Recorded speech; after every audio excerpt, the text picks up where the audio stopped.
কিভাবে Facebook ID hack করতে হয় সেটা সে শিখছে। এটা যতদিন আমার আইডি হ্যাক করলো, যতদিনে সে আমার সাথে পরিচিত হইলো, ততদিনে তার মা পৃথিবী থেকে চলে গেছিল। শিমুল আসছে, তো শিমুল আবার আমার থেকে একটু ছোট, তা আমি বলতে পারি আমি একটু শিমুলের থেকে বড় আর কি। ব্যাচেলর পয়েন্ট মানুষের জীবনে কতটা গভীরে ঢুকছে, বাচ্চা বয়সী ছেলে থেকে মুরব্বী পর্যন্ত প্রত্যেকটা মানুষের হৃদয়ে ব্যাচেলর পয়েন্ট স্থান করে নিছে। সো অনুভূতির কথা বলতে গিয়ে একটা কথাই আমাকে বলতে হবে যে 2018 সালের যে জার্নিটা শুরু হয়েছে, আজকে 2025 সালে ব্যাচেলার পয়েন্ট নিয়ে আমার অনুভূতি শেয়ার করতেছি, এটাই আমার কাছে অনেক বড় প্রাপ্তি। সো ধন্যবাদ আমার দর্শকদের, ধন্যবাদ অমি ভাইকে এত বড় জার্নির সাথে আমাকে রাখবার জন্য। আর আমি যতবারই ব্যাচেলার পয়েন্ট নিয়ে আমার কোনো এক্সপিরিয়েন্স মনে করতে চাই, ততবারই ঘুরে ফিরে আমার একটা উল্লেখযোগ্য ঘটনা মনে পড়ে, যে ঘটনাটা আজকের দিন পর্যন্ত যতবারে আমি ভাবি এটা আমাকে খুব আবেগতাড়িত করে।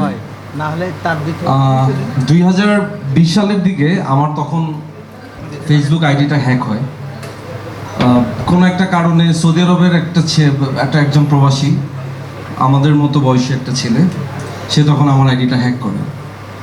তো আমার আইডি হ্যাক করার পর সে আমার আইডি থেকেই, আমার ফ্রেন্ড লিস্টে থাকা তখন অমি ভাই ছিল, তখন সে অমি ভাইকে নক করে বলছিল যে পলাশ ভাইকে বলবেন যে আপনার আইডি থেকে আমাকে একটা হ্যালো দেওয়ার জন্য। মানে অমি ভাইয়ের আইডি থেকে আমি আমার আইডিতে হ্যালো দিচ্ছি। তো যাই হোক, ওই ছেলেটার সাথে তখন আমার কথা হয় অমি ভাইয়ের মেসেঞ্জারের মাধ্যমে। তারপর তাকে আমি বলি যে ভাইয়া তুমি আমার ফেসবুক আইডিটা কেন হ্যাক করছো, কী কারণে? পরে বলছে ঠিক আছে ভাই, আমি আপনার আইডিটা দিয়ে দিচ্ছি, আপনার আইডি থেকে আপনার সাথে আমার কথা হবে। পরে আমি বললাম ঠিক আছে। তো 3-4 দিন পরে ওর আইডিটা আমার আইডিটা আমাকে ফেরত দেয়। এরপরে আমার আইডি থেকে ওর সাথে কথা হচ্ছিল। তো কথার প্রসঙ্গে সে আমাকে বলতেছিল যে ওর মা ক্যান্সার আক্রান্ত এবং একদম লাস্ট স্টেজে আছে। তোর মা হসপিটালের যে কেবিনটাতে ছিল সেখানটাতে সে বসে তখন ব্যাচেলর পয়েন্ট দেখতো, এবং সে আমাকে বলল যে আমার সেই মৃত্যু পথযাত্রী মা যতবারই কাবিলার কোনো সিকোয়েন্স দেখতো ততবারই সে হেসে উঠতো। আমি বুঝতাম যে আমার মা খুব কষ্ট করে হাসতেছে, বাট যতক্ষণে আমি আমার মাকে হাসতে দেখতাম আমার কাছে খুব ভালো লাগতো। সো তখন থেকে আমার ইচ্ছা করতেছিল যে কাবিলার সাথে যদি কোনোভাবে আমার মাকে একটু দেখা করে দিতে পারতাম। তো সেই সুযোগটা তো আমার আর নাই। আমি অনেকভাবে চেষ্টা করছি, আপনাকে মেসেজ করছি, আপনার পেজে অনেক টেক্সট করছি, বাট স্বাভাবিকভাবে যেটা হয় আমাদের আদার টেক্সটগুলো আসলে দেখা হয় না খুব একটা। সো আমি যখন ওকে রেসপন্স করি নাই, ও তখন যেটা করলো, কিভাবে ফেসবুক আইডি হ্যাক করতে হয় সেটা সে শিখছে। শিখার পরে সে আমার আইডি হ্যাক করছে, হ্যাক করে সে আমার সাথে যোগাযোগ করার চেষ্টা করছে। কিন্তু সবচেয়ে দুঃখজনক ব্যাপার হচ্ছে এটা, ছেলেটা যতদিন আমার আইডি হ্যাক করলো, যতদিনে সে আমার সাথে পরিচিত হইলো, ততদিনে তার মা পৃথিবী থেকে চলে গেছিল। সো সে বললো যে ভাই এটা আমার সারা জীবনের একটা অসম্পূর্ণ একটা অনুভূতি, যে আমার মায়ের সাথে আপনাকে কথা বলে দিতে পারলাম না, আমার মায়ের সাথে আপনাকে দেখা করে দিতে পারলাম না।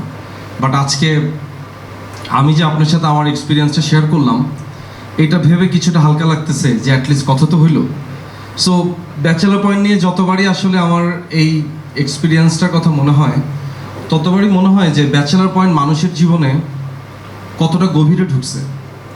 রাস্তাঘাটে আমরা যখন বের হই, মুরব্বী বয়সী মানুষেরাও যখন মাথা হাত দিয়ে বলে এদিকে কাবিলায় না, মনে করে যে তার পাশের বাসা থাকা কোনো একটা ছেলে, এরকম একটা চরিত্র, তখন খুব ভালো লাগে। কিংবা রাস্তাঘাটে যখন বাচ্চা ছেলেমেয়েরা যখন যায়, আমরা যখন শুটিং করি, পাশা বাইরে দেখে বলতেছে এই এরকম করতেছে, তখনও খুব আনন্দিত হই যে একটা বাচ্চা বয়সী ছেলে থেকে মুরব্বী পর্যন্ত প্রত্যেকটা মানুষের হৃদয়ে ব্যাচেলর পয়েন্ট স্থান করে নিছে। ব্যাচেলর পয়েন্ট আজকে জিয়াউল হক পলাশকে জায়গায় নিয়ে আসছে। ব্যাচেলর পয়েন্ট জিয়াউল হক পলাশকে একটা অন্যরকম পরিচয় দিয়েছে, সেটা হচ্ছে কাবিলা। সো আমি ব্যাচেলর পয়েন্টের প্রতি কৃতজ্ঞ। ব্যাচেলর পয়েন্টে আমার যতজন আর্টিস্ট আছে, আমার যত সহকর্মীরা আছে, প্রত্যেকটা মানুষের প্রতি আমি কৃতজ্ঞ। কারণ বয়সে আমি সবার থেকে ছোট ছিলাম, সিজন 4 পর্যন্ত, এখনও ছোট। তারপরেও এখন তো যেহেতু শিমুল আসছে, তো শিমুল আবার আমার থেকে একটু ছোট, তা আমি বলতে পারি আমি একটু শিমুলের থেকে বড় আর কি। তো যারা আমার সহকর্মীরা ছিল প্রত্যেকে অনেক অনেক কৃতজ্ঞতা তাদের প্রতি। আপনাদের সাপোর্ট আজকে এখানে আসতে পারছি, এবং বিশেষভাবে কৃতজ্ঞ আমার মেন্টর, আমার পথ নির্দেশক কাজল আরিফিন অমি ভাইয়ের প্রতি।